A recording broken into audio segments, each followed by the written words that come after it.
Tonight, we'll wander slowly into the half-forgotten corners of Norse mythology, the kind of myths too uneventful to make it into Marvel movies, where Thor misplaces his boots and Loki mostly just rolls his eyes.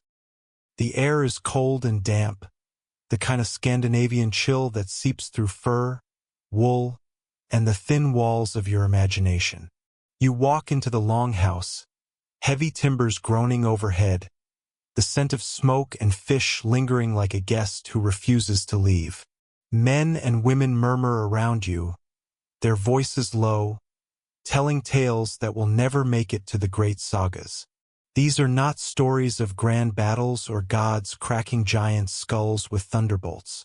No, these are the quieter tales, the ones about lost boots, cold dinners, and gods who, frankly, couldn't be bothered. You settle on a rough bench, a mug of watered mead warming your hands. Someone leans closer, their breath smoky, and begins to speak. Thor once lost his boots. You almost laugh, but then you remember you're here for sleep, not for excitement. And really, who among us hasn't misplaced footwear? The mighty god of thunder, with arms the size of oak trunks, once stood in the snow barefoot, muttering about trolls and shoelaces. Yes, shoelaces hadn't even been invented yet, but imagination forgives details. A cheeky warning. You probably won't make it through this day, or even through this story, because your eyes are already heavier than Thor's boots. And that's fine. This is the sort of tale designed to lull you down, like a lullaby sung by Vikings who've run out of anything dramatic to say. If you enjoy these sleepy wanderings into half-forgotten myths, do like and subscribe, gently, as though you're not entirely sure whether you've pressed the button or just dreamed about it. And while you're here, comment with your location and the time where you are. It's oddly comforting to know who else is listening in their own quiet corners of the night. Now let's ease into tonight's journey. You hear the creak of the floorboards beneath Thor's bare feet. He is not happy.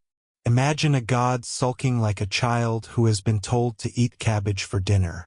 He shuffles into Loki's corner, demanding assistance. Loki, of course, only raises an eyebrow and smirks. "You've misplaced your boots," he says. "And somehow this is my problem?" The room grows quieter. You watch Thor scratch his beard, a look of dawning horror spreading across his face. Without his enchanted boots, his travels across Midgard are slowed. He cannot bound mountains or stomp frost giants with quite the same vigor. He is, in short, inconvenienced. And inconvenience, in mythology, is almost worse than defeat. Here lies the first historical fact woven into this sleepy tapestry. Norse myths were not originally written down at all. They were told, sung, and mumbled beside fires like this one, carried in memory across generations. Snorri Sturluson, an Icelandic historian in the 13th century, eventually set many of them to parchment, meaning the version we imagine now is already secondhand, translated, softened. Scholars still debate whether certain details, like Thor's boots, ever existed in older oral traditions, or whether they were embellishments added later to amuse an audience weary of endless giant slaying. And here is your obscure tidbit. Some Norse boots were lined not just with fur, but with hay. Yes, hay. Imagine stuffing your shoes with dried grass to keep warm. It worked, though it also meant you were never entirely free of the scent of farm animals. A small price to pay for warm toes in the endless winter. Thor, however, cannot line his boots with hay if he has no boots to line.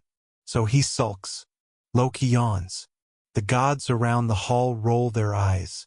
And you, drifting with the smoke, find yourself already lulled by the mundanity of it all.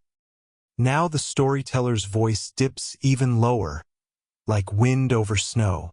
Thor and Loki set out together, one barefoot and fuming, the other amused and almost certainly planning a prank. The path outside crunches with frost. The night stretches longer than it should. You listen, your breath slowing. Somewhere between their bickering footsteps, you realize the details matter less than the rhythm of the story. You drift deeper into the long night of Norse nonsense, where boots are missing, gods are unimpressed, and snow falls endlessly on ground that remembers more stories than it tells. Morning comes, though in these lands morning looks suspiciously like midnight. You walk with Thor and Loki along a snow-packed trail, frost clinging to their cloaks. Thor mutters under his breath. Loki predictably whistles. You notice that Thor's footprints are enormous. 2 bare patches of pink in the snow, steaming faintly like loaves cooling on a baker's rack.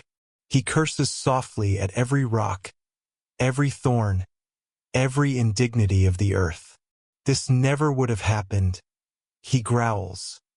If I'd been more careful. Loki shrugs. It also never would have happened if you'd been less clumsy. There's something oddly comforting about watching a thunder god lose an argument to his own poor sense of organization. You walk alongside them, snow squeaking underfoot, realizing that even deities are subject to life's small humiliations. Here's your historical fact. In Norse cosmology, shoes and boots weren't just practical objects. They held symbolic weight. There are references in sagas to funeral customs where shoes were placed on the dead, to prepare them for walking into the afterlife. Imagine trudging through eternity barefoot. That would be almost as bad as Thor's predicament. And your obscure tidbit. In one Icelandic saga, a man's worth was measured not by his sword, but by his shoemaker. Cobbler jokes might not sound glamorous, but in small communities, a well-made boot was a sign of wealth, status, and even attractiveness. Nice boots may very well have been the Viking-era equivalent of a modern-day compliment. Thor, sadly, is no longer complimented. His toes are numb, his pride colder still. He complains louder. The frost giants will laugh if they see me like this. Loki smirks again.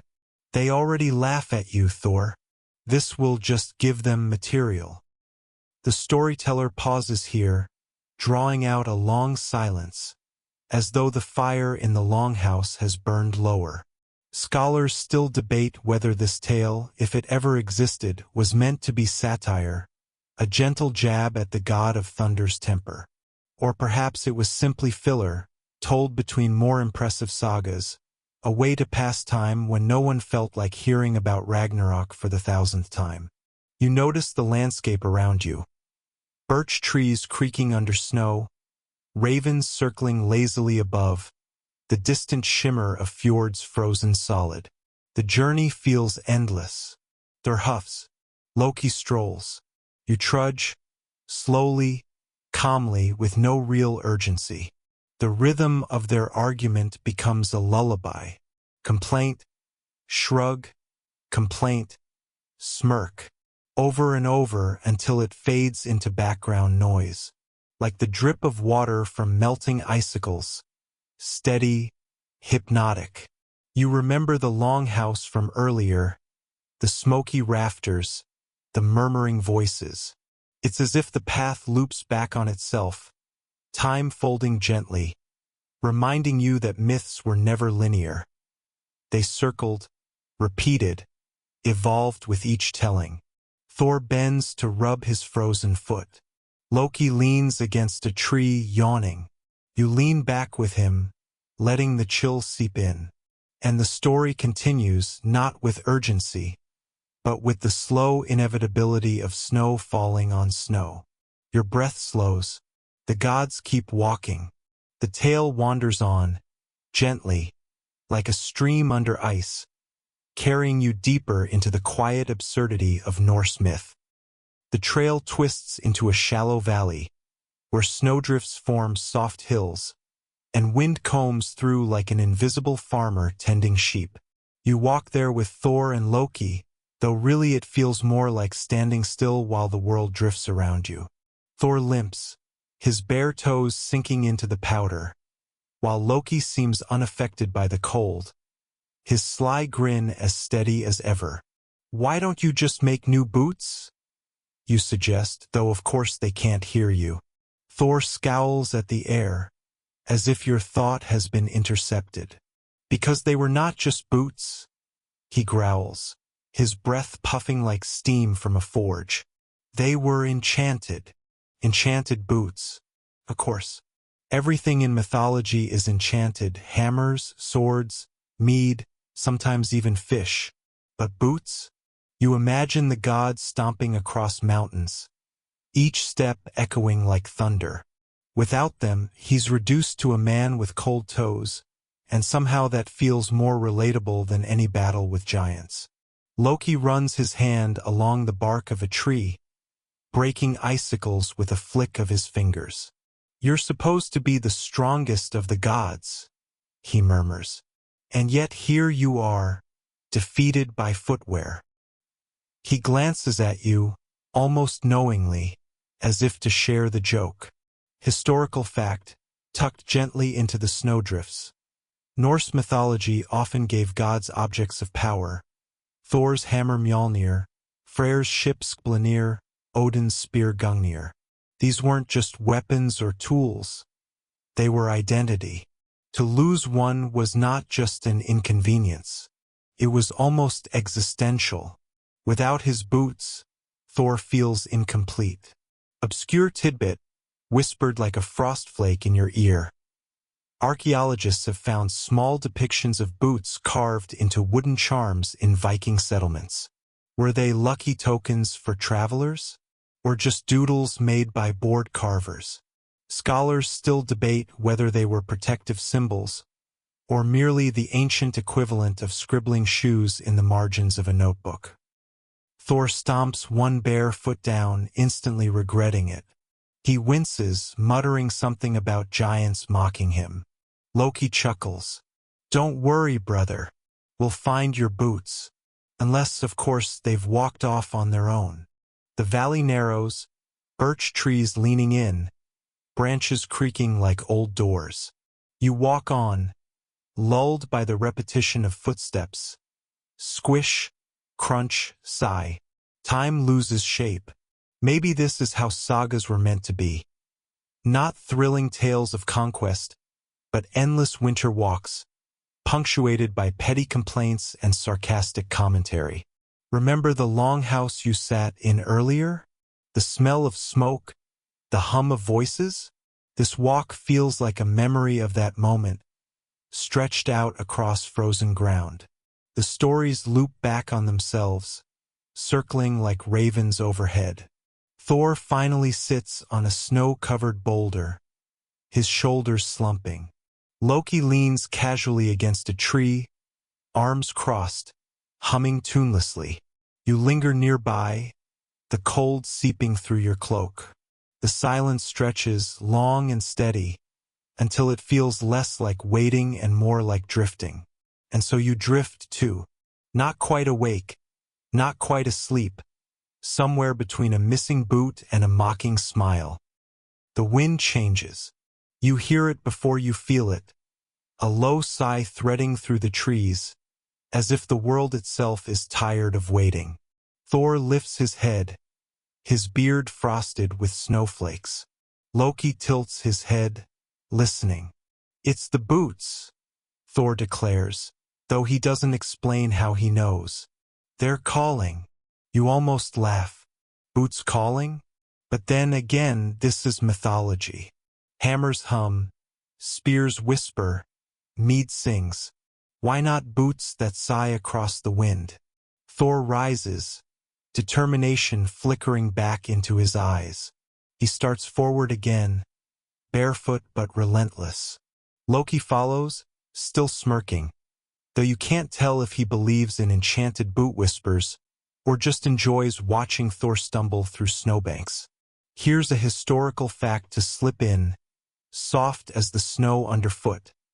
In Viking Age society, travel was constant. Trade routes stretched from Greenland to Byzantium, from Ireland to the edge of Asia. Boots and shoes weren't luxuries, they were survival. To lose them was almost unthinkable, like a sailor losing his ship. And your obscure tidbit. One saga tells of a man who stole another's shoes during a feast, sparking a feud that lasted generations. Shoes could ignite vendettas, it seems, proving that footwear drama has always been universal. Thor trudges forward, guided by whatever instinct or enchantment drives him. You follow, your footsteps falling into rhythm with his.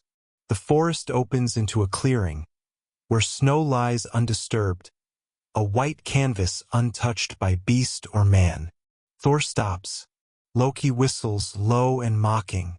There, half buried in snow, is something dark. Leather? Fur? Thor drops to his knees, scraping at the frost with desperate hands. He pulls free one boot, then another, both soaked and stiff from the cold. His triumphant roar echoes through the clearing, startling ravens from the trees. You almost expect lightning, but instead, Thor just sits back heavily, hugging the boots like a child reunited with a lost toy. Loki claps slowly, exaggeratedly. "Congratulations," he drawls. "You've defeated snow." And yet, the story lingers here, not in the triumph, but in the slowness of the moment. Thor doesn't put the boots on right away. He holds them, turning them over in his massive hands, as if to confirm they're real. Snowflakes melt on the leather. The clearing grows quieter, softer, like a pause between heartbeats.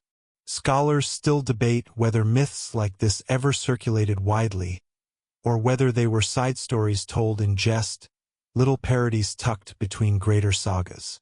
Perhaps they were told to children, or to weary farmers who wanted something less grim than prophecies of Ragnarok. Thor finally slips one foot into the boot, sighing with relief. Loki mutters, "About time," and brushes snow from his cloak. You stand nearby, warmed not by fire or fur, but by the simplicity of the moment. A god finding what he lost, and a friend who pretends not to care. The wind dies down, the clearing holds its breath, and you, lulled by the quiet absurdity of it all, feel yourself sliding deeper into the soft rhythm of the tale. You move on, though it feels less like walking and more like being carried by the steady rhythm of boots on snow. Thor is wearing his again, thankfully, and each step leaves a deep print in the drifts, almost like a trail carved into white stone. He seems taller now, surer, as if footwear alone restores a god's dignity. Loki strolls alongside, hands clasped behind his back, humming a tune that sounds suspiciously like mockery set to music. The forest thins into low hills, where the snow has been swept into rippling dunes by restless winds. It's beautiful in the way repetition is beautiful. Endless, simple, lulling. The sky overhead is the color of pewter, pale and heavy. You breathe in air so crisp it tastes faintly of iron. Thor pauses to stamp his feet. Once, twice, as though reminding the world that his boots are back where they belong. "Do you hear that?" he mutters. You listen. There's nothing but wind. Loki smiles slyly. "Oh yes," he says, "the applause of the gods, celebrating your great victory over footwear. Here's your historical fact for this stretch of the walk. Viking boots were often made of multiple pieces of leather stitched together, designed for flexibility. Archaeologists have uncovered such footwear in bogs and burial sites, preserved surprisingly well after 1,000 years. They weren't flashy, no enchantments required, but they kept feet dry and warm, which in the north is as heroic as any battle." And your obscure tidbit. In some Norse tales, shoes were ritually removed in certain ceremonies, including weddings. The act symbolized transition, leaving one life behind, stepping into another. Maybe Thor's little saga of losing his boots is just a clumsy mythic echo of that idea. You trudge on. The landscape doesn't change much, and yet it feels like it does. One hill melts into another, one gust of wind becomes the next. It's the kind of journey where time itself seems to nod off. Even Loki's sarcasm quiets, until his humming is just background noise, a lullaby in disguise. Thor mutters about giants, about storms, about dignity. Loki mutters about nothing at all. And you, somewhere between them, simply drift through the snow, half present, half dreaming. The hills flatten, and suddenly there's a road or something like one. Not a paved highway, but a track worn down by centuries of footsteps, wagon wheels, hooves. The snow hasn't quite covered it, as though even winter knows better than to erase old paths. Thor stops at the edge, his boots planted firmly. This is where they were taken, he declares, though again, you're not sure how he knows. Loki tilts his head, amused. Are you certain? Or are you just saying that because the road looks dramatic? The two brothers stare down the path as if expecting it to explain itself. The silence stretches long enough that you feel compelled to imagine. Caravans of traders, pilgrims, wandering storytellers trudging this very track centuries ago. The road carries more memory than stone. Historical fact for this stretch.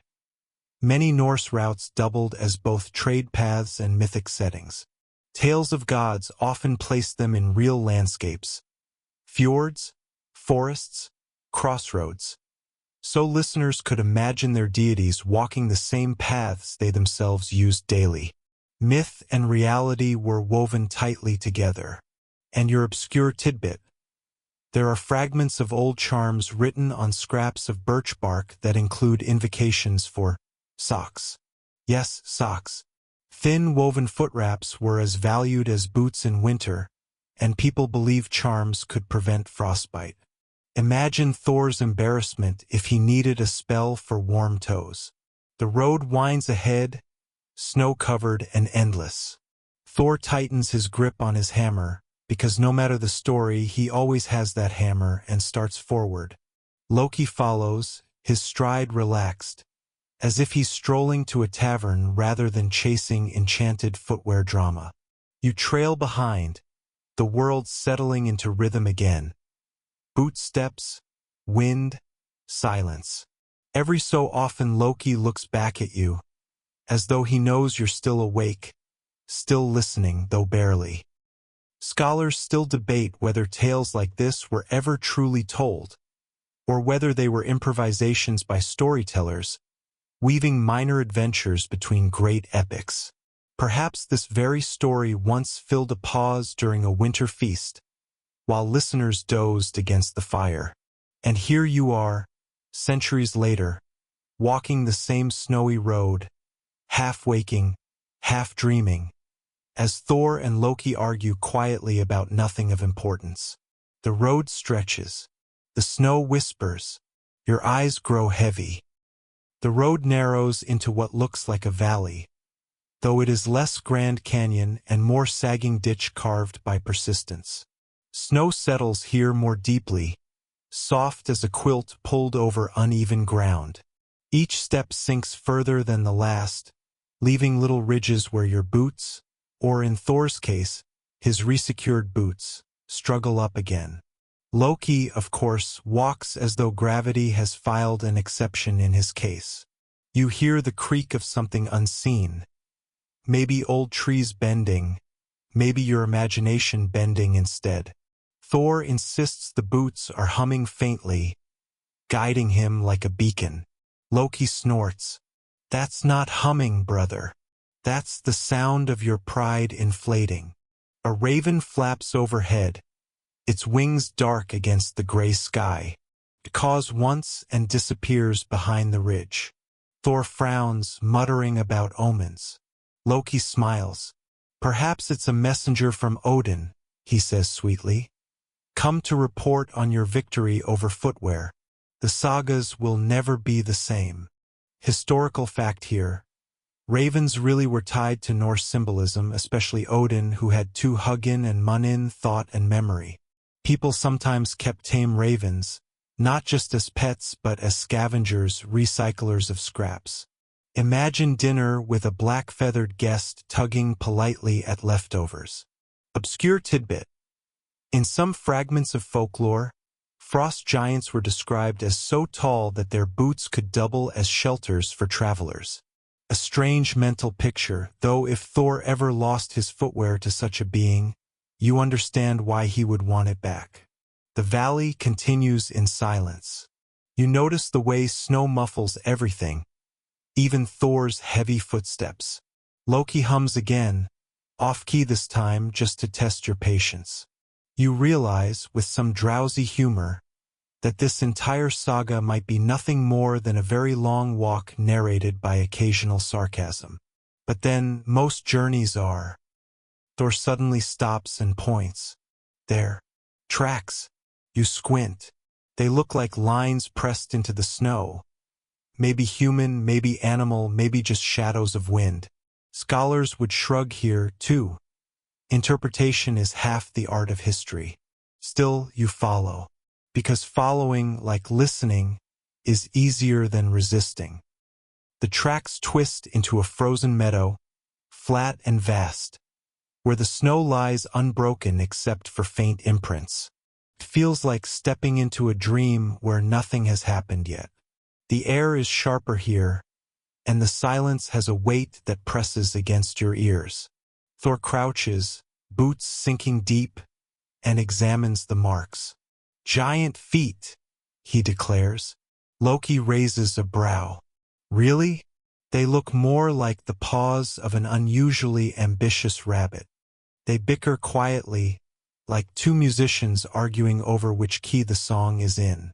You drift between them, the meadow stretching in all directions, so flat it feels like a blank page waiting for a story to be scrawled across it. Here's your major fact. Norse myths were often performed aloud at gatherings, and storytellers would embellish them depending on the audience. A detail like Thor's lost boots could appear, disappear, or morph into another misadventure entirely. Myths weren't static texts but living, wandering tales. And the obscure tidbit. Archaeologists once found tiny shoes carved from bone, thought to be amulets. Possibly children's charms, or little tokens meant to protect travelers. Footwear, it seems, carried symbolic weight far beyond practical use. Thor sighs loudly, as though sheer breath might summon an enemy into view. Loki flops casually onto the snow, not even shivering, and sketches patterns with a fingertip. Do you notice, he muses, that our journey so far has produced more footprints than discoveries?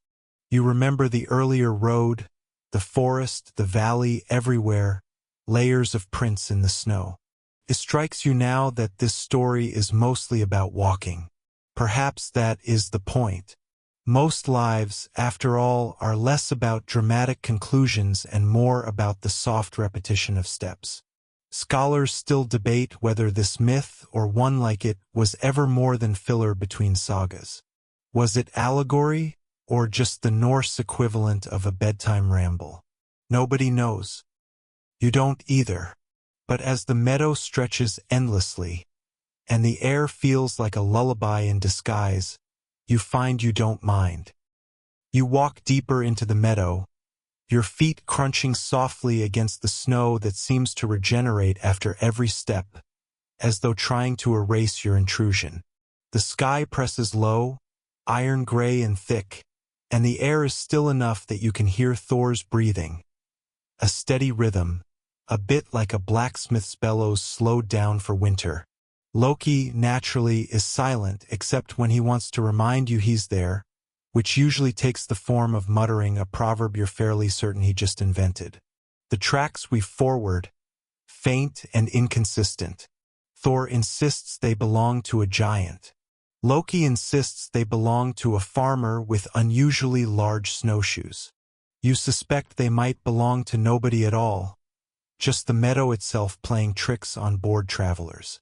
And isn't that half of myth? Boredom dressed up as revelation. Here's your historical fact. In the poetic Edda, Thor's journeys often begin with him stomping across landscapes where little seems to happen. Scholars think these meandering parts gave storytellers space to improvise, stretch out the performance, and keep the audience lingering by the fire. After all, suspense can be built not only through action but through delay. Your obscure tidbit. Some sagas mention that snow itself could remember. Footprints left by humans or gods weren't simply impressions. They were thought to linger with meaning, as if the snow had its own memory. Imagine if every clumsy slip and slide you made in winter was permanently recorded in the archives of weather. Thor suddenly halts. He points again, but this time there's actually something. A stone rising awkwardly out of the snow. Not just any stone, it's shaped vaguely like a boot. Coincidence? Thor thinks not. He squints at it, nodding gravely, as though the world has finally given him a sign. Loki claps sarcastically. Yes, brother, very convincing. A rock. Clearly the handiwork of cosmic cobblers. The meadow doesn't offer clarity. The snow presses in from all sides, the horizon smudged, your sense of direction dissolving. You realize the only way forward is simply forward, which is what myth has been telling you all along. Past the boot-shaped stone, the tracks bend. They loop, almost playful, like a child drawing spirals with a stick. Thor follows them solemnly, boots thudding, shoulders squared as if facing invisible enemies. Loki saunters, humming tunelessly again, occasionally kicking snow into odd shapes.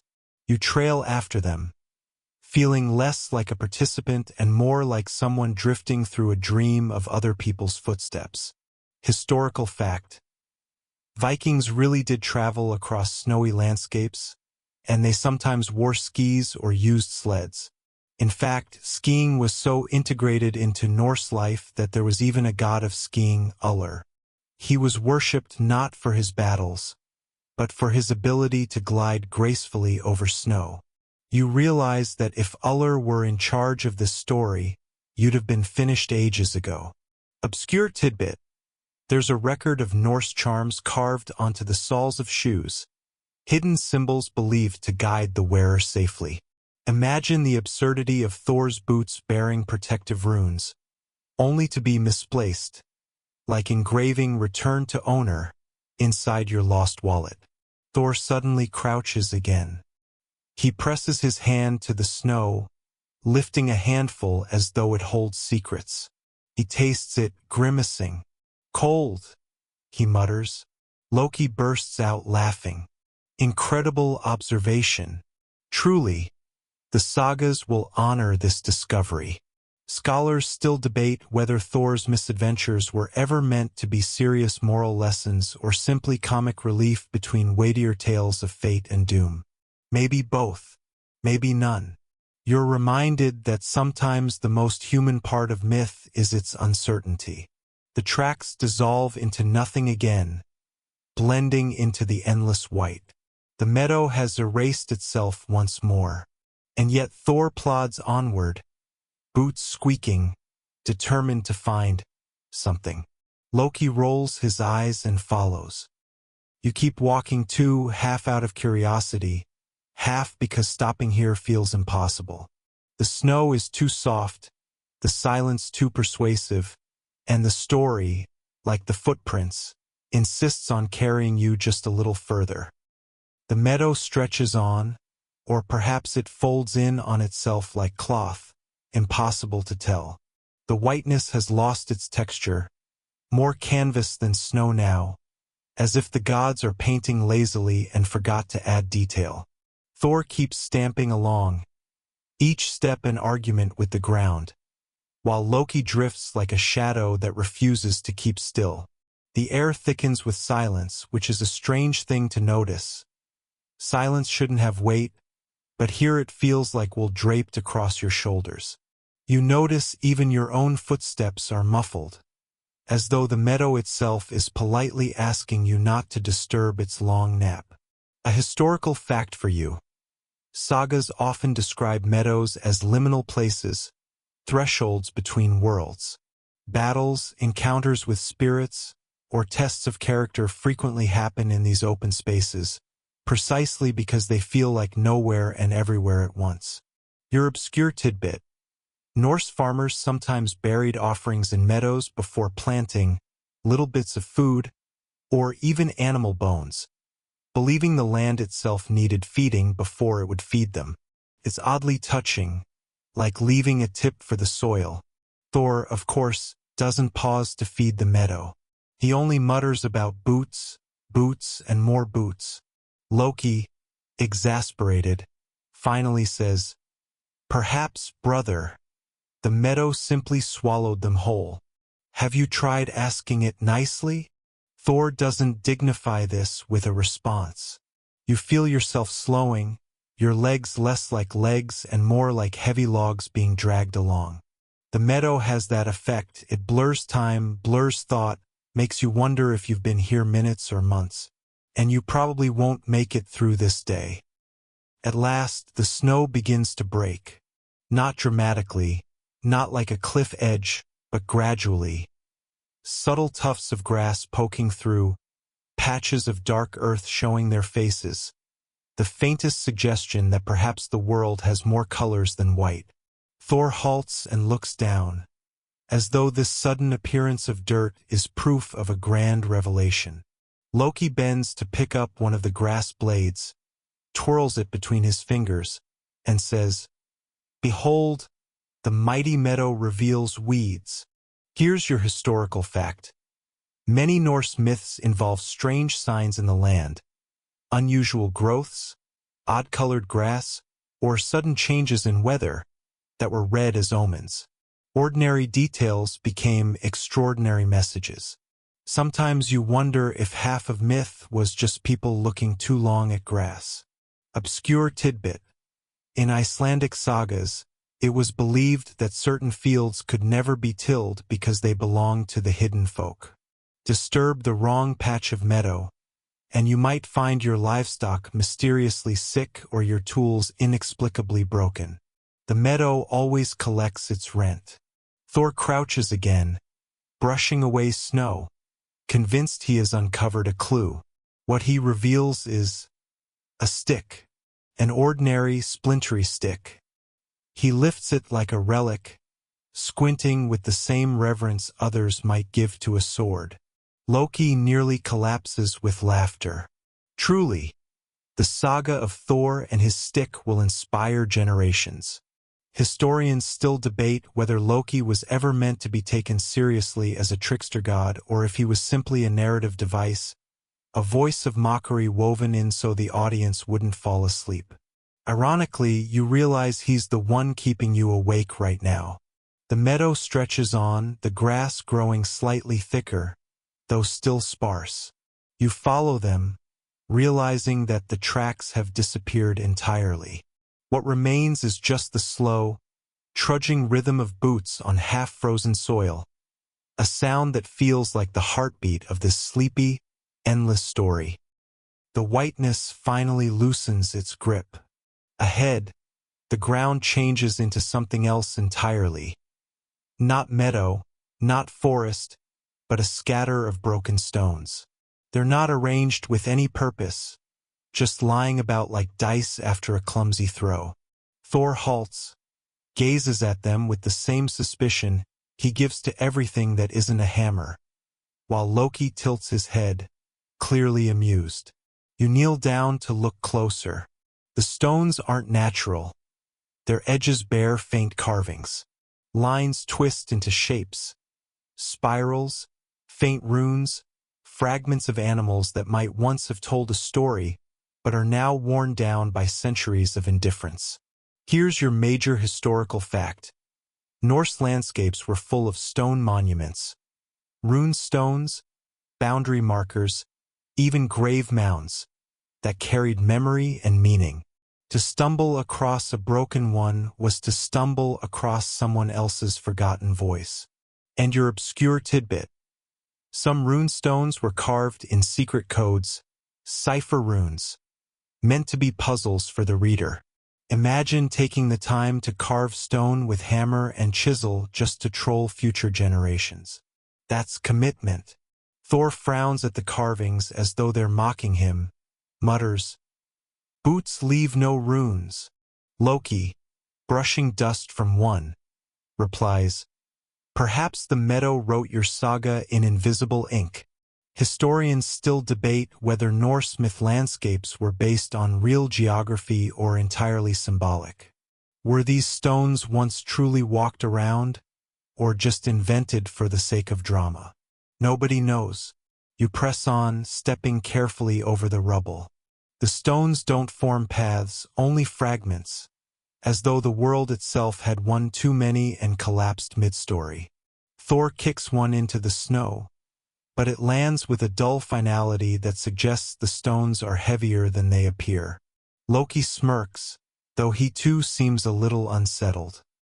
It's quiet here, quieter than the meadow, as though even silence has been swallowed up.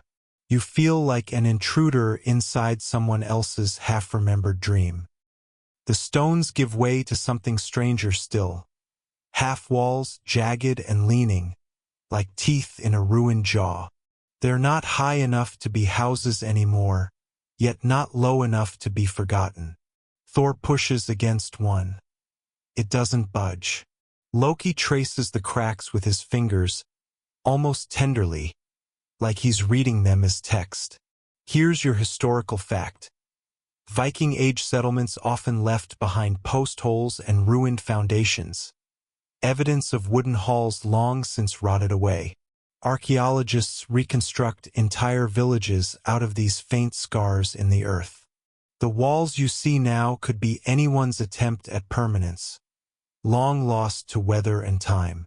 Your obscure tidbit. In some sagas, ghosts were said to linger around ruined halls, whispering to travelers who wandered too close, which makes this place a very poor choice for a midnight stroll, though you don't feel particularly unwelcome, just watched. Thor shakes his head. No boots here. Loki sighs. Perhaps your boots ran off to start their own farm. The faint snow crunches under your steps as you wander further, realizing the ruins form no pattern, no streets, just fragments. It feels less like a place destroyed and more like a memory that someone tried to reconstruct and failed halfway. Historians still debate whether mythic ruins were meant to be actual destroyed settlements, or if they symbolized the inevitable decay of even the grandest halls. Either way, you're standing in the middle of a story about forgetting. The air feels thicker here. You inhale and catch a faint trace of wood smoke that shouldn't exist. Thor catches it too, squints, mutters something about fires. Loki smiles faintly, as though he already knows the answer but refuses to share. You glance back. The meadow is gone. Not behind you, not anywhere. The path is swallowed, as though the ruins had always been here and you simply hadn't noticed until now. You step further into the ruins, and the air seems heavier, as though it carries not just snow but memory. The walls that once hinted at houses now curve inward, forming shapes too deliberate to be random. They rise just high enough that, if you squint, you could imagine a roof had once stretched across them. A hall. Not a grand golden hall like Valhalla. More like the kind where roof beams smoked, where meat spilled freely, and where boots, yes boots, might have been kicked off in a muddy pile at the door. Thor pauses, squints up at the nothing where a roof might have been, and mutters, "Too small for feasting." Loki shrugs. Not every story was about you, Thor. Here's your historical fact. Viking Age halls were the heart of a settlement, built of timber with long central hearths. Archaeologists often find layers of ash in the soil, evidence of fires burning for generations, a steady warmth anchoring daily life. Your obscure tidbit. In some sagas, people claimed the smoke inside halls became so thick that birds sometimes suffocated if they flew under the rafters. Imagine choking on your own dinner while also choking on smoke. Cozy family evening, really? You walk slowly along the stone outlines, picturing benches where villagers once sat. Perhaps someone carved runes into a beam, or dropped a bone in the corner, or left behind the scrape of a knife across wood. All of it gone, save for these stony hints. Historians still debate whether mythic halls in the sagas, like these ruins, were inspired by real locations, or if they were narrative devices meant to place gods and men alike inside familiar architecture. Perhaps this place is neither, existing only to remind you that permanence is fragile. Thor kicks at the stones again, muttering, "No boots still." Loki smirks. "Perhaps they left to escape your company." Snow drifts lazily over the ruins, landing on stones that no longer matter, stones that once mattered greatly. You feel like you're trespassing inside a half-told tale, and the silence wraps around you, patient and deep. The ruins thin, but not completely. Beyond them, you find what looks like a skeleton of wood, blackened timbers stuck into the earth, leaning at odd angles, the remains of some greater structure. They rise like ribs, tall enough to suggest a hall that once wanted to impress. Now it merely sighs into the snow. Thor runs a hand along one beam. It's charred, crumbling. Loki crouches, fingertip brushing the soot. "Burned," he murmurs.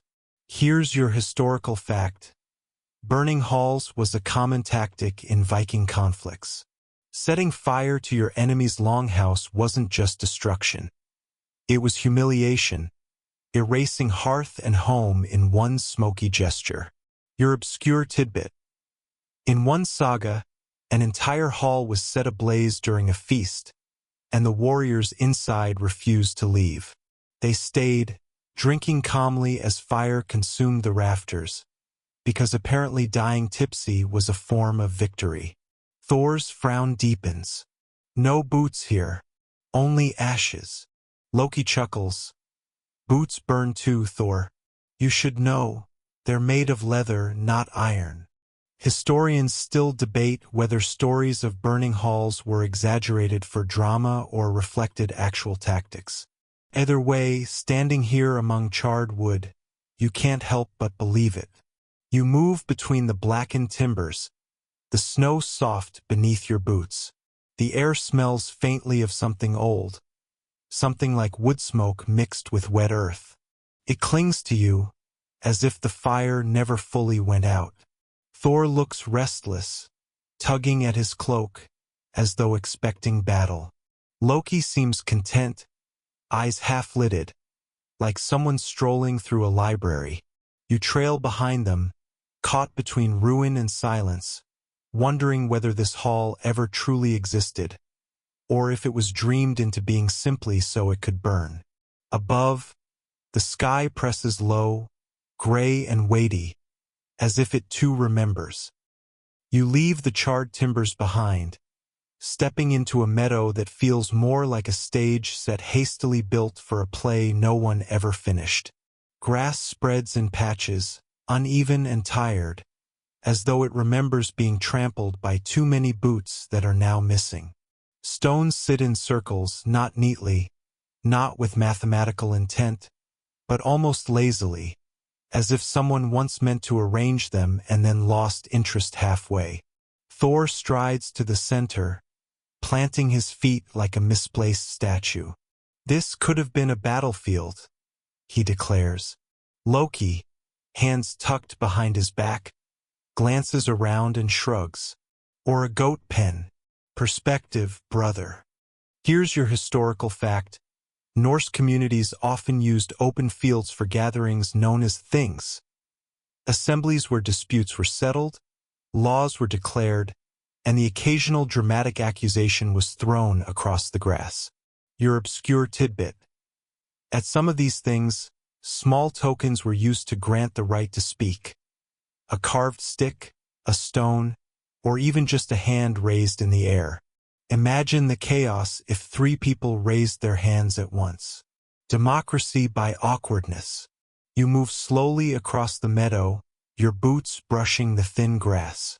A breeze rattles through, carrying with it no voices, no arguments, only the hollow quiet. Thor stamps his foot into the earth. If boots were lost, here is where it would happen. In the mud, in the scuffle. Loki leans close, lips curling into a whisper you barely hear. Or perhaps they were never here at all. Historians still debate whether certain stone circles in Scandinavia were markers of law gatherings, ritual spaces, or just practical arrangements for livestock. The line between sacred and ordinary was often blurred. The sky presses low again, thick and gray, and you feel like the meadow is watching you. Watching but never speaking. Past the meadow, a hill rises, gentle but stubborn, covered in bracken and thin snow. You climb it slowly, the crunch of your steps swallowed by silence. From the top, you see what looks like shallow depressions in the earth. Too deliberate to be natural, too shapeless to be immediately understood. Thor grunts. Graves. Loki tilts his head. Or beds for giants. Either way, no boots. Here's your historical fact. Burial mounds were common across the Norse world, often holding not just bodies, but goods for the afterlife, tools, weapons, jewelry, even animals. The dead did not leave home empty-handed. Your obscure tidbit.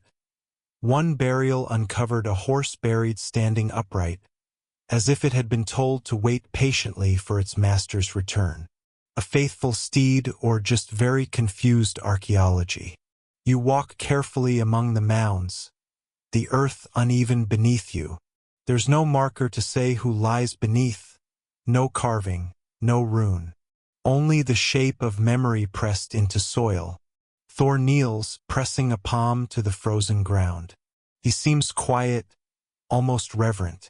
Loki lingers behind, arms folded, gaze distant. Boots might lie buried, he says almost gently. But you'll not dig them up. Historians still debate whether every mound was truly a grave. Some may have been symbolic, raised as gestures rather than as tombs. Empty graves for full stories. The snow picks up, flurries dancing around you, soft and stubborn. You stand in the middle of the mounds, and it feels like you are not alone, though no voices reach your ears. Boots or no boots, you realize this search has long since left the realm of leather and stitching. It is about walking where gods and mortals once stumbled, and feeling the silence they left behind. The burial mounds fade behind you, softened by snow and silence. The path ahead winds into a patch of woodland where the trees lean too close together, their branches lacing into one another like conspirators whispering in the dark. You duck beneath them, brushing away snow that falls from above like someone tipping a bag of flour. Thor presses forward first, his shoulders broad enough to shove branches aside. Loki lingers at the rear, plucking at stray leaves with unnecessary elegance. You follow between them, the forest swallowing sound until only your own breath remains. Here's your historical fact.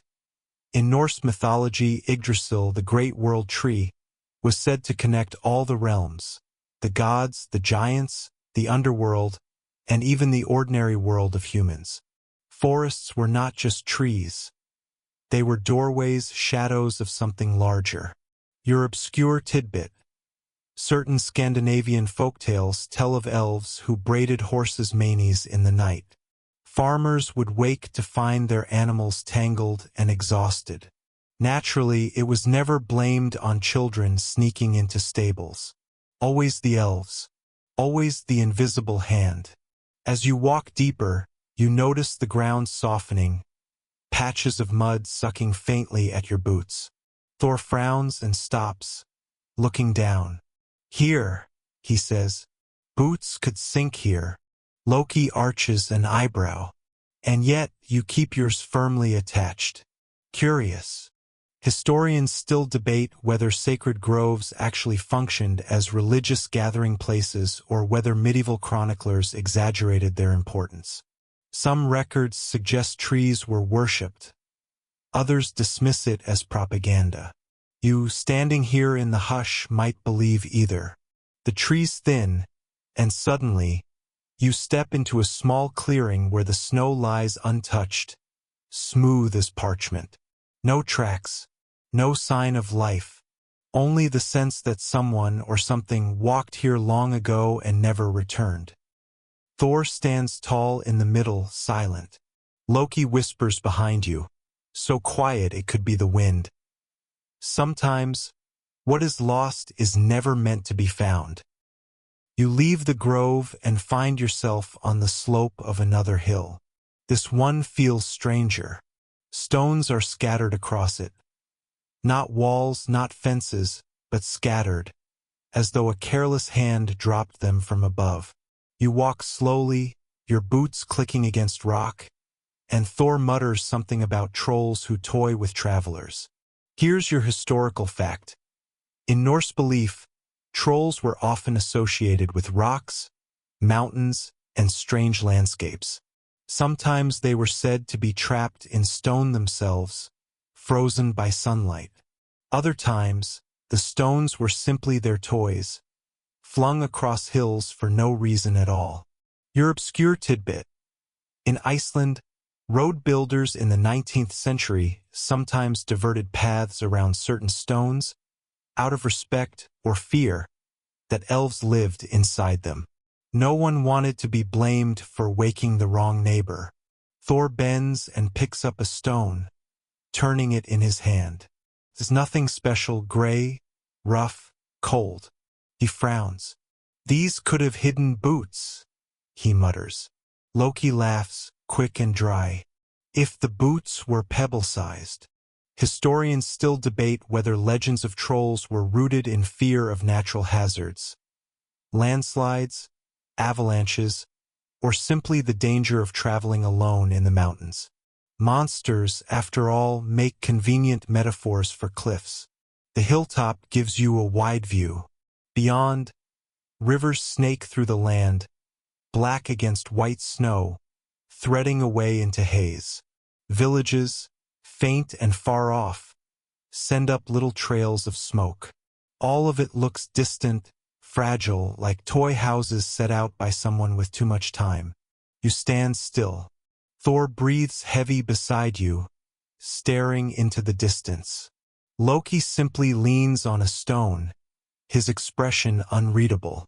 The search for boots has become a long pilgrimage, one you're not certain has an end. But still you move on because the act of walking feels like its own answer. The hills eventually bow down, flattening into a valley where the air is heavy with damp. The snow here has melted into slick puddles, reflecting a gray sky that doesn't bother to brighten. You pick your way carefully, each step squelching as though the earth resents your weight. Thor stomps through as if mud is no obstacle. His boots, you notice, are still firmly on his feet, mocking the entire purpose of this endless wandering. Loki glides behind, never splashing, as though the puddles bow to him instead. He smirks at you when you stumble. You walk, he says, like someone trying to remember if dignity is waterproof. Here's your historical fact. In Viking times, marshlands were often avoided for travel, but they served other purposes. Some were used for ritual deposits, offerings of weapons, jewelry, even human remains. Marshes were thresholds, both feared and revered. Your obscure tidbit. One medieval tale from Denmark tells of a man who claimed marsh lights were the souls of unbaptized children, fluttering like fireflies to lure travelers into sinking ground. Whether he believed it or was just warning people not to walk at night without a lantern, we'll never know. Thor pauses at a wide stretch of waterlogged earth. Boots could be buried here, he insists. Loki tilts his head. Boots don't float, Thor. But your logic certainly does. Historians still debate whether bog bodies were sacrifices or executions. The stillness of the marsh hides more than it reveals, and every discovery seems to whisper two explanations at once. You kneel at the edge of one puddle. The water is dark, still, almost mirror-like. For a moment, you imagine Boots lying beneath the surface, their leather softened, their laces tangled with reeds. Then the ripple fades, and you see only your reflection. Tired, blurred, not entirely sure why you're still following gods through mud. Thor presses forward. Loki sighs theatrically. You follow because sometimes the only direction is forward, even if it feels like you're just circling into deeper damp. The marsh finally gives way to a stretch of river. Wide, slow, and cold, it moves like a creature with nowhere urgent to be. A single wooden bridge crosses it, narrow enough to make you think twice. The planks sag, the ropes creak. Thor strides onto it without hesitation. Loki lingers, leaning on a post, eyes gleaming with mischief. If the boots slipped into the river, he says, they'd be halfway to the sea by now. Perhaps you'll find them in the belly of a fish. Shall we wait with our mouths open? Here's your historical fact. Rivers were essential trade routes in the Viking world. Longships glided through them, carrying furs, amber, slaves, and stories from one settlement to another. Water wasn't just a boundary, it was a highway. Your obscure tidbit. Some sagas mention that rivers had spirits, guardians who demanded offerings before a safe crossing. One unlucky traveler once tossed his last coin into the water, only for the river to flood anyway. Spirits, it seems, were not above sarcasm. Thor stands in the middle of the bridge, glaring down at the current. If Boots were lost, he growls, they would have sunk here. Loki smiles thinly. Everything sinks here, Thor, except your optimism. Historians still debate whether Viking bridges were permanent structures or temporary, built for a single journey. Some were little more than logs thrown together. Others may have been sturdier, but few survived long enough to prove it. You look down into the water. Its surface ripples faintly, catching glimmers of gray light. You imagine Boots drifting slowly along the current, circling eddies, caught on roots. Yet nothing appears, only water, forever slipping away. On the far side, Thor waits, impatient. Loki joins him in a few light steps, not once looking down. You follow more carefully, every creak a reminder that wood and rope do not care for your survival. When you reach the far bank, you breathe relief into the cold air. Thor nods as if progress has been made. Loki laughs softly, as if progress is the last thing you've found. The river fades behind you, and soon the landscape begins to change. The ground rises into gentle slopes scattered with scrubby trees, their branches bent from years of wind and rain.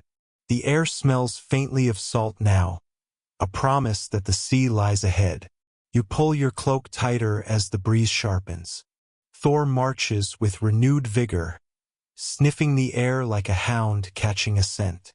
Boots near the sea, he mutters. They must have slipped from a boat. Loki, trailing just behind, raises a brow. Or, he drawls, perhaps Boots grew wings and flew here, landing neatly where you imagine them. Truly, Thor, you should write poetry. Here's your historical fact. Viking settlements often sprouted near coasts or fjords, with houses clustered close to harbors. Boats were lifelines, connecting even the smallest farmsteads to distant lands. Salt air wasn't just a smell, it was survival. Your obscure tidbit. In parts of Scandinavia, people once salted fish inside boots for storage. Yes, boots as storage. Apparently leather could hold in flavor almost as well as barrels. Whether the fish tasted faintly of foot is left mercifully unrecorded. Thor stops at a small village perched against the hill. Thatched roofs huddle close together, smoke curling lazily into the air. Chickens scatter as you walk between the houses. A woman gives you a wary glance before ducking inside, shutting her door with the speed of someone who recognizes trouble when she sees it. Loki smiles at this, as though the fear of mortals is his favorite weather. They smell of smoke, damp wool, and fish, he murmurs. The perfume of the north. Historians still debate whether small coastal villages were permanent year-round homes or simply seasonal fishing stations. Archaeological traces suggest both, but the rhythm of life remains fogged in uncertainty. You pause near the shoreline. Waves lap softly, leaving trails of foam. For a moment, you almost believe boots might wash ashore here, carried by tide and time. But the sand reveals only shells, driftwood, and the occasional startled crab. Thor sighs heavily, disappointment settling on his shoulders like a storm cloud. Loki, on the other hand, looks almost pleased. You suspect the god of mischief finds joy in the emptiness itself.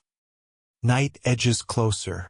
The sky shifts into dusky hues, and the villagers light small fires. You find yourself drawn toward one, grateful for warmth. Thor sits near the flames, boots planted firmly as if daring them to vanish. Loki lounges in the shadows, toying with a stick he doesn't bother to put in the fire. Tell me, Loki says softly, why do you follow Thor's boots? They are still on his feet, yet you walk as though one day you'll find them lost. He tilts his head toward you. Perhaps you enjoy the searching more than the finding. Here's your historical fact. In the Viking Age, feasts were held in longhouses with fire at their heart. Fire wasn't just heat. It was the stage for stories, songs, and deals struck in the glow of flickering flame. Your obscure tidbit. In Iceland, some fires were fed with dried sheep dung. It burned slower than wood, giving off steady heat. The smell, however, was said to cling to clothes for days. A perfume less marketable than Loki's, damp wool and fish. Thor stares into the fire, muttering about boots lost at sea. His brows furrow as though anger alone might conjure them. Loki smirks, clearly savoring the futility. Perhaps, he offers slyly, they are in Hell's Hall waiting for you there. Thor growls low but does not answer. Historians still debate whether sagas about Thor's temper were exaggerations, moral lessons, or reflections of genuine oral traditions. What survives often feels less like history and more like whispers shaped by centuries. The fire crackles. Smoke curls into your eyes, stinging slightly. The night deepens. You listen to the tide crashing softly beyond the village, a rhythm older than any saga. For a fleeting second, you wonder if the sea is laughing, hiding boots deep beneath its waves. Thor eventually drifts into silence, heavy with thought. Loki leans back, eyes glittering in the firelight. And you, tired, half-warmed, half-dreaming, let your gaze blur against the sparks until the night swallows the village whole. Dawn arrives slowly, dragging a pale gold light over the waves. The village behind you is quiet, only the faint bleat of a goat breaking the silence. You step onto damp sand, feeling it give way beneath your boots. Thor is already at the water's edge, arms crossed, staring at the horizon as if the ocean personally owes him an apology. Loki, predictably, is nowhere in sight, though you have the creeping suspicion he is nearby, watching from some smug hiding place. Thor exhales loudly, the sort of sigh that seems designed for an audience. Boots, he mutters, should not be harder to find than giants. You resist the urge to point out that, technically, he is still wearing them. Here's your historical fact. Viking seafarers didn't just sail randomly across the seas. They used sunstones, crystals like Iceland's spar, to navigate even in cloudy weather, aligning them with the hidden position of the sun. Modern experiments suggest this method actually worked. Imagine navigating your commute with a piece of rock and no GPS rerouting every 5 minutes. Your obscure tidbit. In parts of Scandinavia, sailors once swore by carved whale bones to protect them against storms. A sliver of rib or vertebra tucked into a pouch was believed to calm the seas. Whether this worked better than simply staying on land is not recorded. The sand is littered with bits of rope, broken nets, and fish scales that glimmer in the weak light. You bend to examine one, and for a moment it looks like a silver boot clasp, but no, just a stubborn herring scale. Thor notices, his face hopeful, before it collapses back into his usual scowl. Historians still debate whether Norse myths grew from daily frustrations, like lost tools, failed harvests, or mislaid boots, woven into grand cosmic stories. Maybe Thor's temper is simply the mythologized version of a man losing patience with the little things.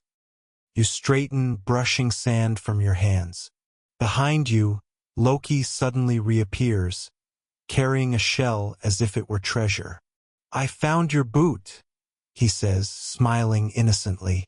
Thor lunges, but Loki dances back, laughing. The shell clatters into the sand. You walk away from their bickering, the sea murmuring at your feet. The horizon stretches forever, and in its distance lies the promise of more wandering, more searching, and perhaps, though you doubt it, actual boots. The road curls back inland, away from the shore. Fields appear again, stubbly and wet from last night's dew. You walk slowly, cloak dragging faintly in the dirt. Thor follows, muttering about seas and storms. Loki saunters beside you, clearly entertained. "Funny thing about boots," Loki begins conversationally. "They only matter when you don't have them. Much like bread, coin, or your neighbor's peace and quiet." You give him a look, but he seems delighted with his own observation. Here's your historical fact. Viking boots themselves were simple but effective, made from stitched leather with laces or toggles. Archaeological finds from York and Dublin reveal they were surprisingly sturdy. No Nike sponsorships, but reliable enough to march across mud and frost. Your obscure tidbit. In some sagas, heroes were said to wear boots lined with animal hair to keep their feet warm. The hair wasn't always fur. It could be coarse goat hair, scratchy but insulating. Imagine socks designed by someone who hated you. You pass a farmstead, its wooden fence sagging, its roof patched with turf. A woman emerges, carrying a bucket, her face lined with weariness. She glances at Thor, then immediately turns away. Loki whispers, "Mortals have learned not to ask questions when gods wander by." Survival instinct, you see. Historians still debate whether everyday Norse life influenced myths or if myths influenced daily customs. Did people carry charms because they believed in Thor? Or did Thor's stories reflect the charms they already carried? The answer remains foggy, like smoke drifting from turf fires. Thor eventually sits on a rock, glaring at his still-present boots as though they are traitors for not vanishing dramatically. Loki lounges nearby, plucking grass and braiding it idly. "What if," he says slyly, Your boots left in spirit but not in body. Perhaps you walk bootless without even knowing. The sun climbs higher, birds circle overhead, and you realize that this wandering has no end. And strangely, that realization doesn't weigh you down. It feels almost soothing, like a rhythm. Steps, fields, waves, stories. The road loops endlessly, much like Thor's boots, always present yet always elusive. The air inland is thicker, filled with the smell of peat smoke and damp hay. You walk a road that isn't quite a road, just two ruts worn by cart wheels, now soft with mud. Thor stomps along as if he means to flatten the whole landscape into obedience. His boots squelch noisily, every step a reminder of the supposed loss that haunts him. Loki drifts behind, humming tunelessly, his hands clasped behind his back like a man on holiday. Do you ever notice, Loki says softly, that the more he complains about losing his boots, the less he realizes they're on his feet? You nod. Thor ahead of you doesn't hear or pretends not to. Here's your historical fact. Norse mythology was not written down until centuries after it was told orally. Snorri Sturluson, the 13th century Icelandic historian, preserved much of it in the Prose Edda. By then, many of the tales had already drifted like smoke, reshaped by time and memory. Your obscure tidbit. Some Viking storytellers, known as skalds, were essentially court poets. They would perform long, elaborate poems at feasts, often exaggerating the heroics of their patrons. Think of them as medieval hype men, except instead of microphones they had harps and alliteration. The path curves past a mossy stone wall, beyond which sheep blink at you with the slow, vacant stares of creatures who have seen too much and understood too little. Thor grunts. Loki waves. You keep walking, feeling the mud cling to your boots with determined stickiness. Historians still debate whether the Norse imagined their gods as lofty and distant or as flawed beings wandering among mortals. The sagas certainly don't shy away from showing Odin, Thor, and Loki making mistakes, sometimes petty ones, like misplacing footwear. By midday, you reach a clearing with an old well. Thor immediately declares it a likely hiding place for the boots. He peers in, squinting. They could be down there, he mutters. Loki coughs delicately. Yes, or perhaps it's just water. You know, the usual thing wells contain. You sit on the grass, watching sunlight slant through the trees. The boots remain firmly attached to Thor's feet. You suspect they always will. The myth, however, insists otherwise. Afternoon stretches across the sky, slow and pale. You wander onward, the road now edged by birch trees with leaves trembling like little pieces of beaten silver. Thor is quiet for once, which is unsettling. Loki fills the silence, as usual. Do you think, he says, that when Snorri wrote the sagas down, he chuckled at how absurd some of them were? Or did he pretend it was all solemn and dignified, as if gods can't bicker like farmers over missing tools? You imagine Snorri's ink-stained fingers pausing, his mouth twitching. You rather hope he laughed. Here's your historical fact. Norse boots, found in graves, were often carefully made, stitched with skill. Some even had decorative patterns, small flourishes to make the everyday a little less dull. They were not just practical, they were statements, tiny echoes of pride and craft. Your obscure tidbit. In Iceland, there was once a belief that if you placed your boots upside down when you weren't wearing them, mischievous spirits wouldn't try to walk off in them. You glance at Thor's boots and wonder if maybe that superstition wasn't so foolish after all. The path widens into a meadow where cows stand chewing in eternal patience. One lowing cow lifts its head, stares at Thor, and then resumes chewing, unimpressed. Thor scowls at it as though it had spoken. Loki bows theatrically to the herd. You just keep walking, your feet sinking into soft earth. Historians still debate whether Norse myths were shaped more by the harsh climate or by cultural storytelling traditions. Did the long, dark winters encourage tales of fire giants and frost beasts? Or did those tales simply make the winters feel shorter? No one can say for sure. By the time evening falls, you've reached a village with smoke curling from turf-roofed houses. Thor stomps straight to the central fire pit and declares loudly, "I have lost my boots."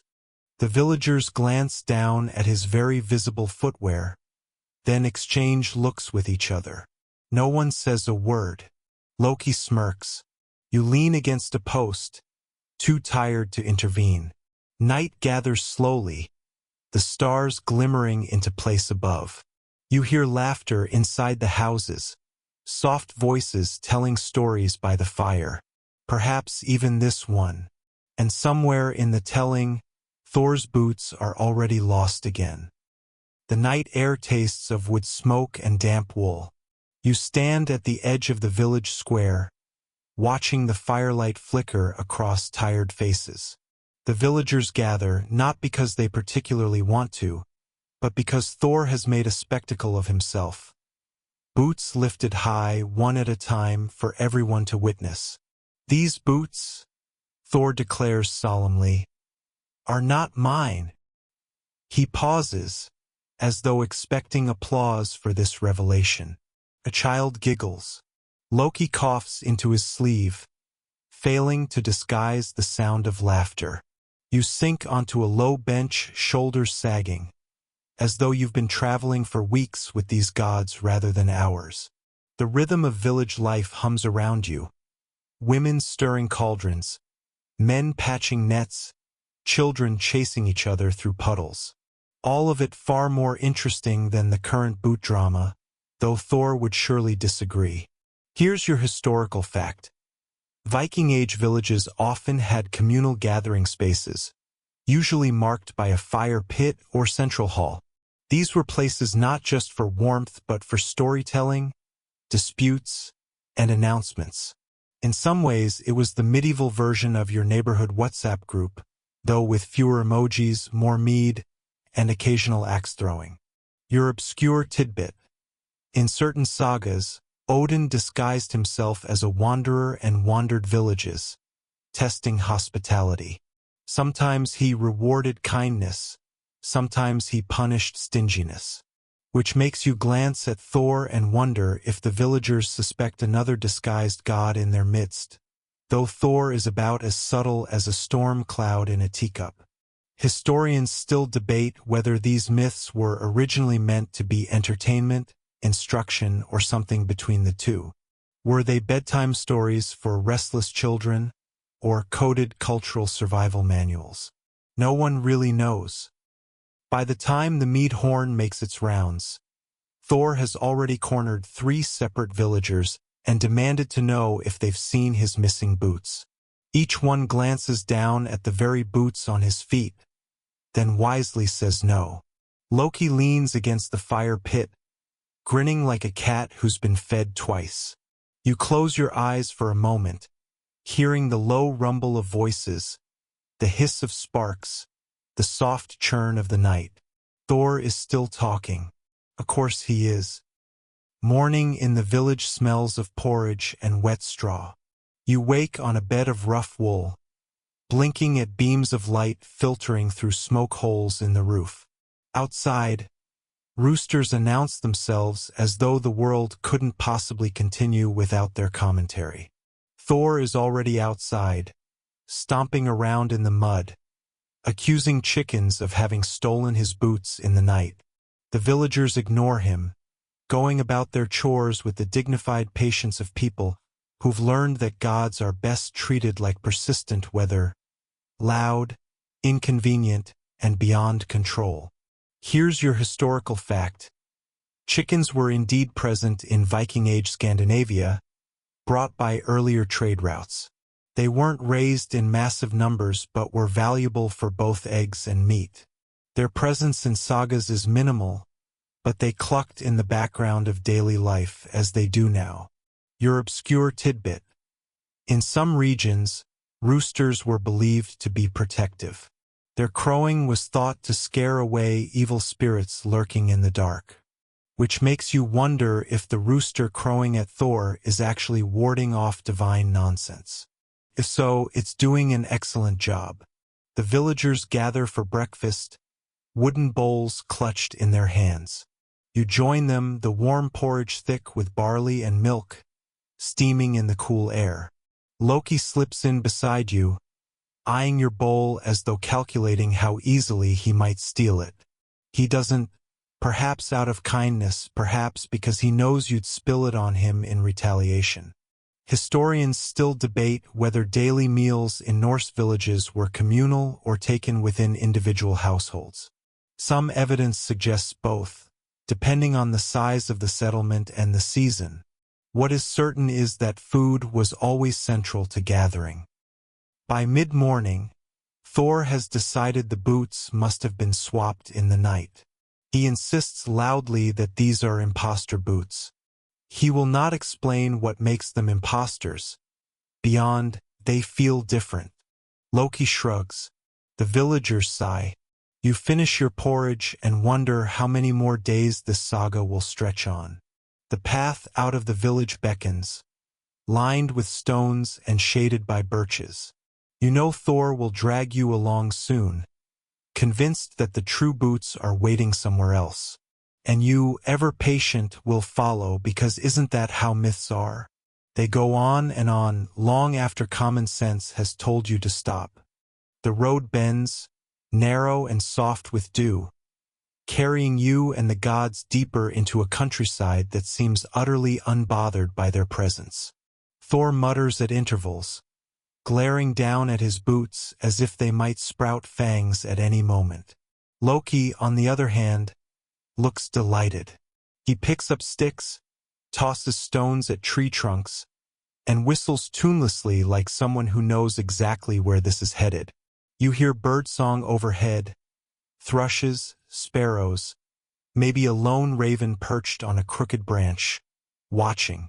Ravens were Odin's favorite spies, after all, and it feels suspicious that one just happens to be following your little group. You pretend not to notice because, frankly, you've got bigger problems in the form of a thunder god having an existential crisis about footwear. Here's your historical fact. Norse travelers often relied on simple dirt paths like this one, worn by carts and feet, leading between farms, villages, and eventually to trading towns. These roads were lifelines.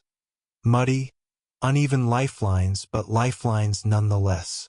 Your obscure tidbit. There are old Icelandic folk tales about elves using borrowed human boots. If you left them by your door, the hidden folk might take them for a night walk and return them damp with dew. Which makes Thor's situation hilariously plausible, though no one dares suggest it aloud. Historians still debate whether Norse people really believed in elves in the same way they believed in gods, or whether elves were more metaphorical. The sagas blur the line, leaving modern scholars shrugging just as helplessly as Loki does whenever Thor asks another villager about the real boots. By mid-morning, Thor halts in the middle of the path and declares that these boots are definitely cursed. He insists on trying to wrestle them off, but the leather grips stubbornly, clinging to his calves like burrs. Loki leans against a birch tree, smirking. Maybe, he suggests softly, the boots chose you. Thor stares at him, utterly horrified. You keep walking, boots firmly on your own feet, glad they've made no strange choices of their own. The landscape flattens into open fields dotted with farmsteads. Smoke rises in thin trails from turf-roofed houses, and cows wander lazily near wooden fences. A group of children pause their game of throwing bones into a circle to gawk at Thor's booming complaints. Their mothers shoo them inside before their curiosity gets them cursed. You feel the rhythm of rural life settle around you. Men chopping wood, women spinning flax, the steady churn of butter in wooden tubs. It's ordinary, peaceful, and yet every pair of eyes follows Thor and Loki, whispering at the strangeness of seeing gods on their doorstep. Here's your historical fact. Many Norse farms were small family units, but often clustered together into hamlets for protection and shared labor. Daily work was endless. Plowing, milking, weaving. But life was surprisingly communal. More village WhatsApp group, again than rugged isolation.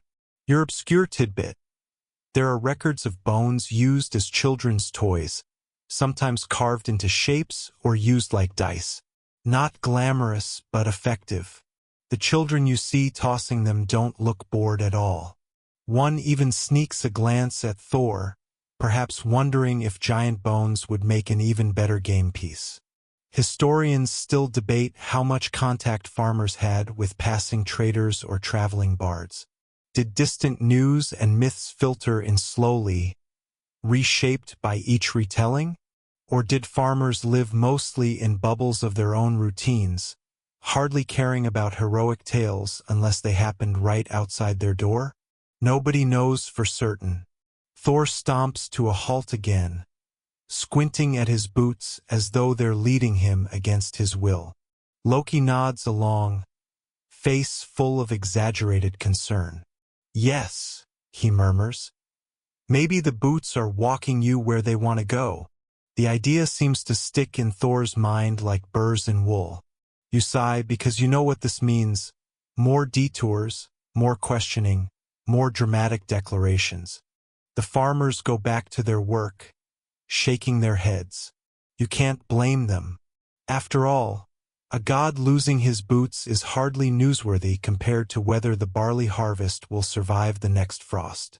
The road narrows again, now winding into a patch of forest where the canopy thickens and the light softens to a steady green haze. You hear the rustle of leaves above, the slow drip of water from branches, the faint patter of something.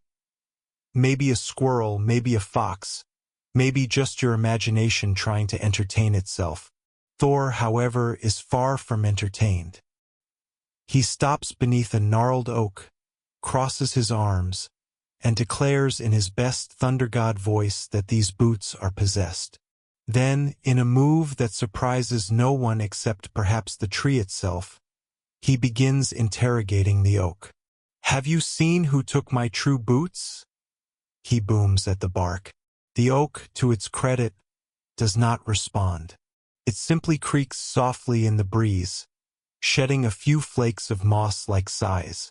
Loki immediately claps his hands together and whispers, "Yes, yes, the tree is definitely hiding something."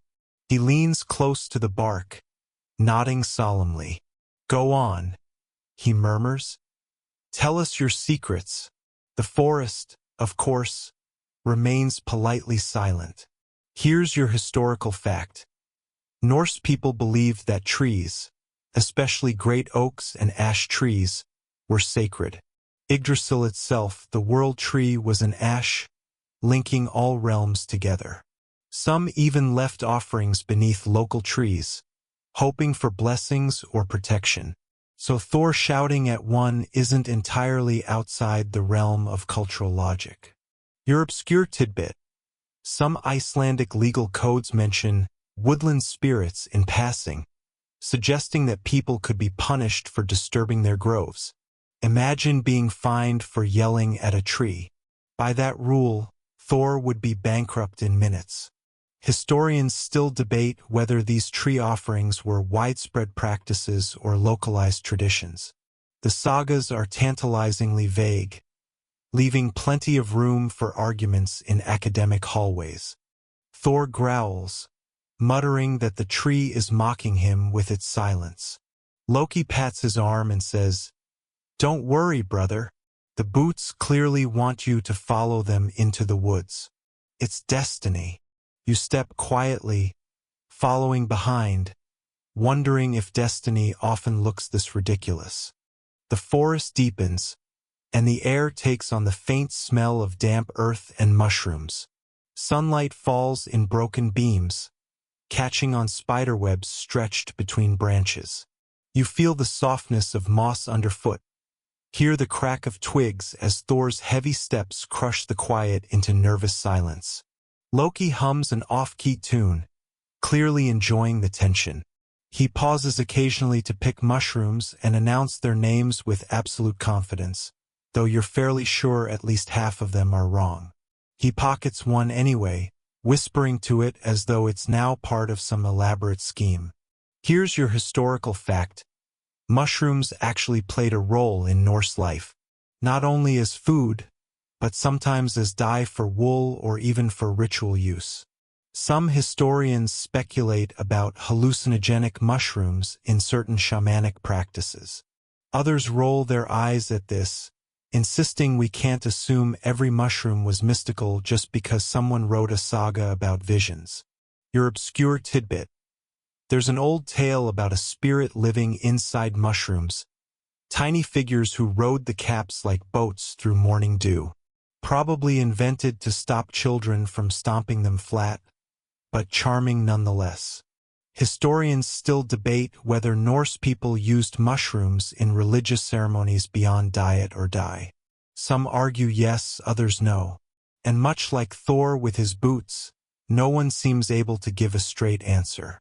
Thor suddenly halts again, glaring down. The boots, he declares, are humming. You lean closer, straining your ears. There is no humming.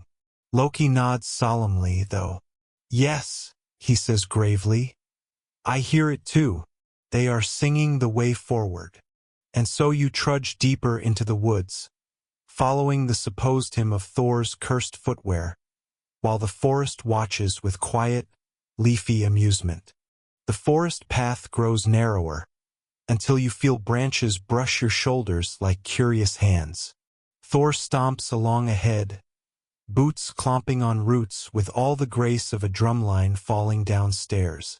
He stops suddenly, raises a finger, and announces, "The boots have chosen a direction." You wait. The boots are, of course, silent. A distant crow calls once, which is apparently enough for Thor. "That way," he bellows, pointing to the left. Loki smirks, murmuring, "Of course." The crow agrees. A highly reliable bird. You follow, half wondering if the crow just wanted everyone to stop shouting. Here's your historical fact. Odin himself was famously accompanied by two ravens, Hugin, Thought, and Munin, Memory, who flew out each day to bring him news. In Norse culture, crows and ravens weren't just noisy birds. They were omens, guides, and symbols of wisdom or warning. Your obscure tidbit. Some medieval Norse charms involved whispering wishes into the ear of a live raven, then releasing it with the hope that it would carry your desire skyward, which, you admit, sounds slightly more efficient than talking to boots. Historians still debate whether these bird-whispering practices were widespread rituals or more like village folk magic.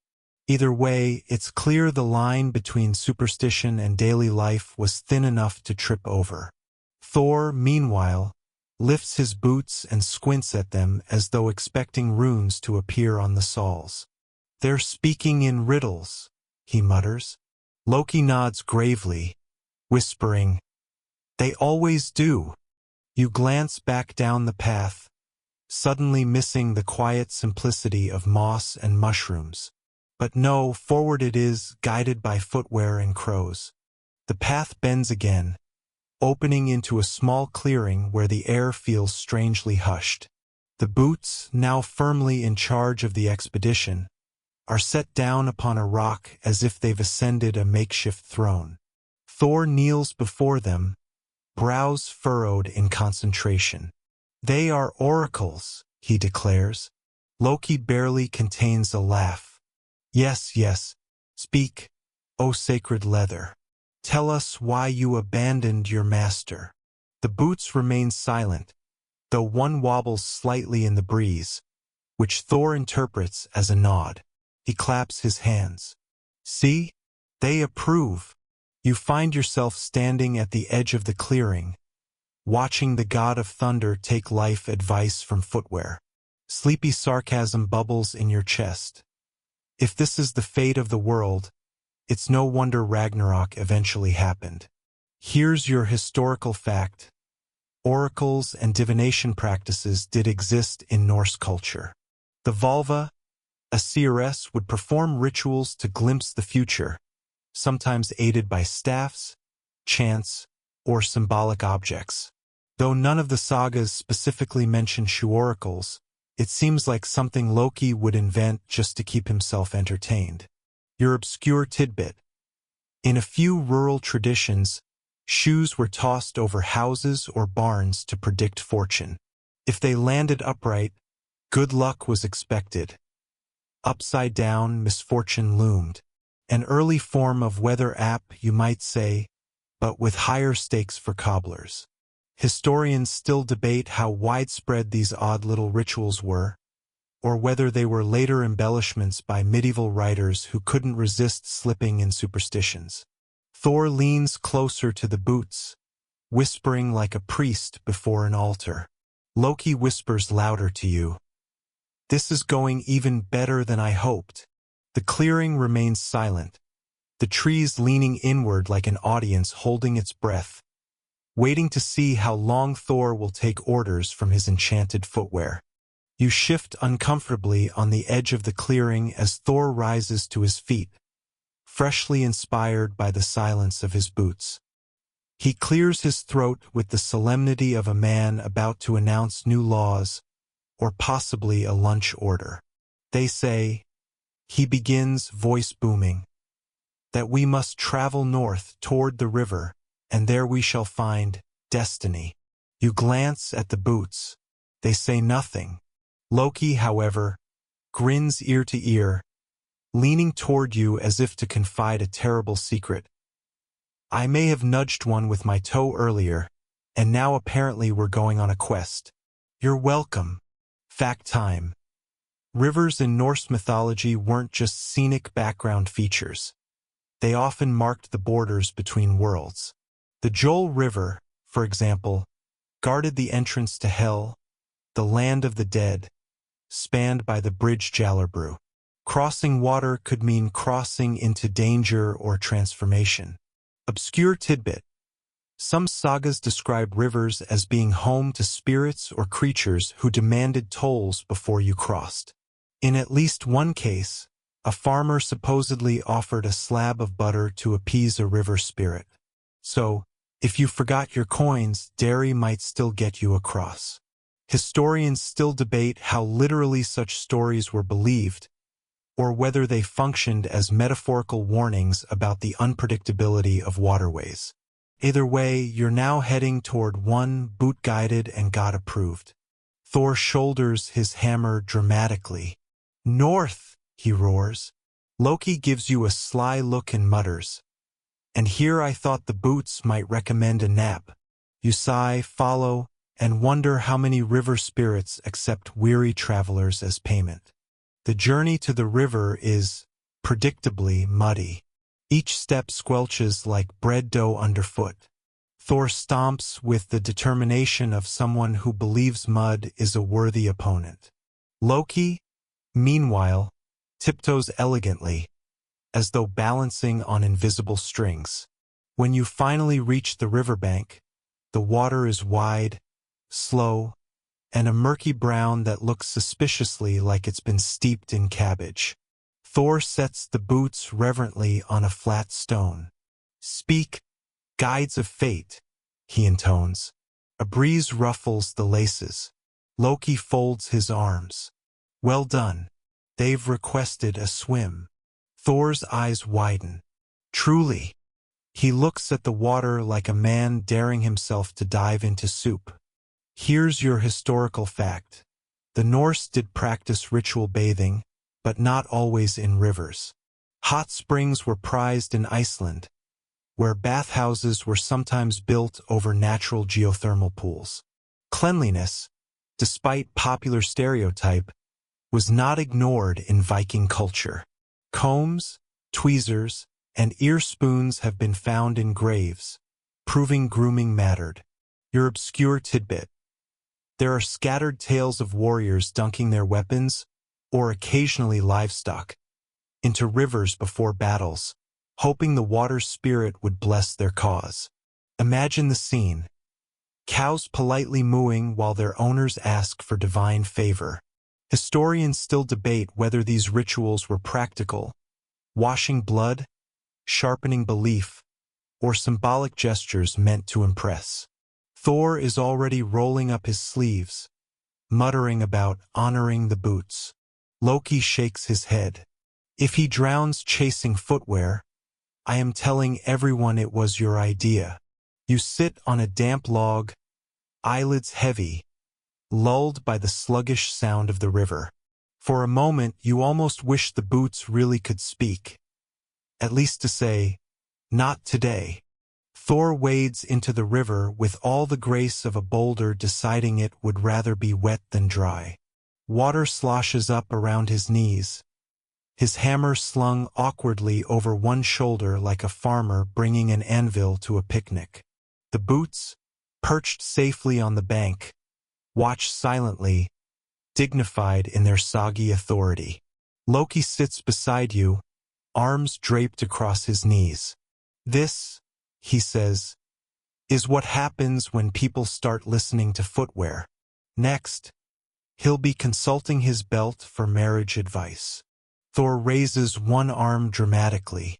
O mighty boots, I honor thee with this offering of river water. He splashes his face, then coughs, sputtering at the taste.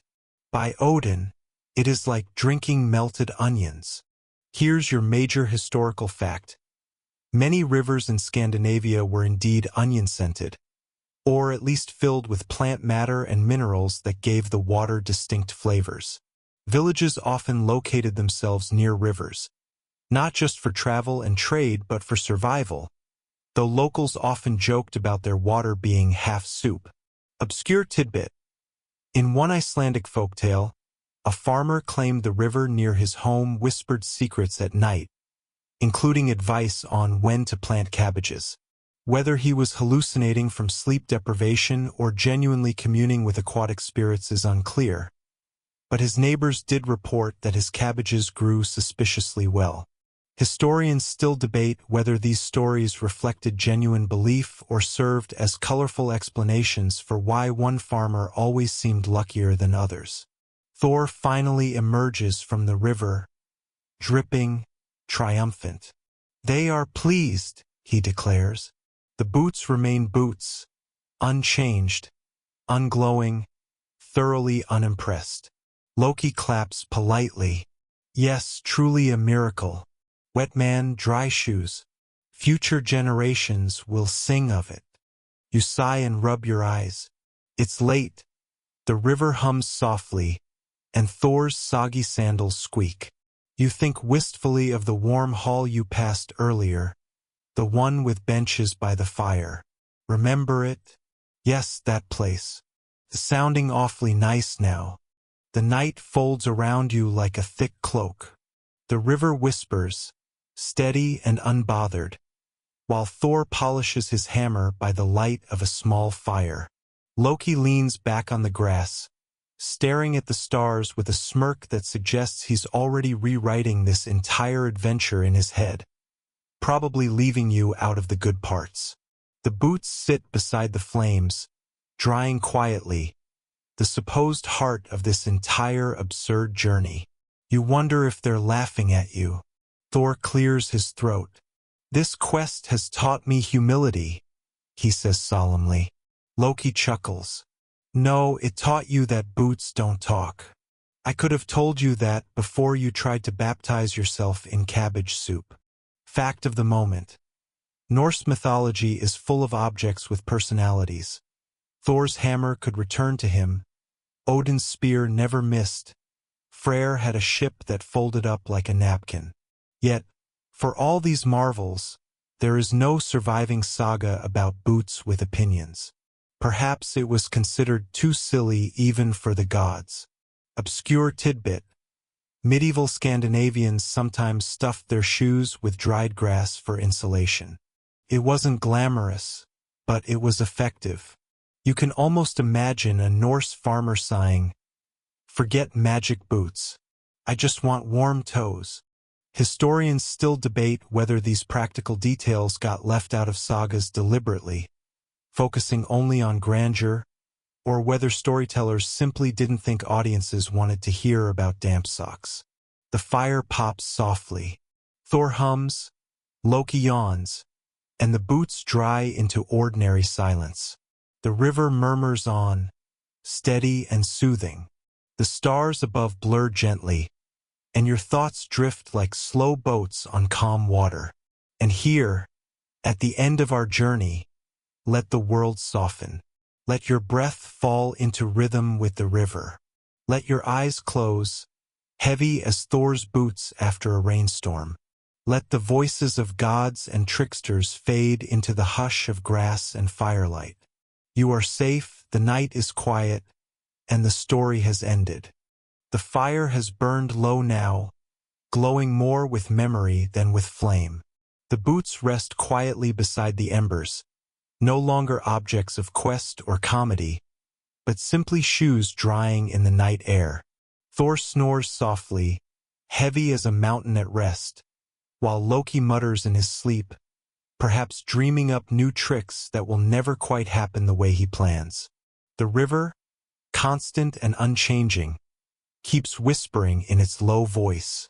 You hear it murmur like a lullaby, like 1,000 years of water carrying stories downstream, never in a hurry, never forgetting its path. The grass under you feels warmer now, as if the land itself approves of stillness. The stars blur gently overhead. They are the same stars that watched over farmers trudging home from fields, the same ones that glittered over halls full of laughter, and the same that shone when someone somewhere once told the story for the very first time. You are sharing in that same silence now, centuries later, wrapped in its slow rhythm. Your breath matches the world, long, steady, and unhurried. The night holds you patient and soft. Every sound, the rustle of leaves, the hush of water, the far-off call of something unseen, melts into one great quiet. There is nothing left to do. The story has been told. The boots are dry, the gods are sleeping, and you are safe. Let your thoughts dissolve like embers fading into ash. Let the river carry them away, gently, endlessly. You are still, you are warm, you are home.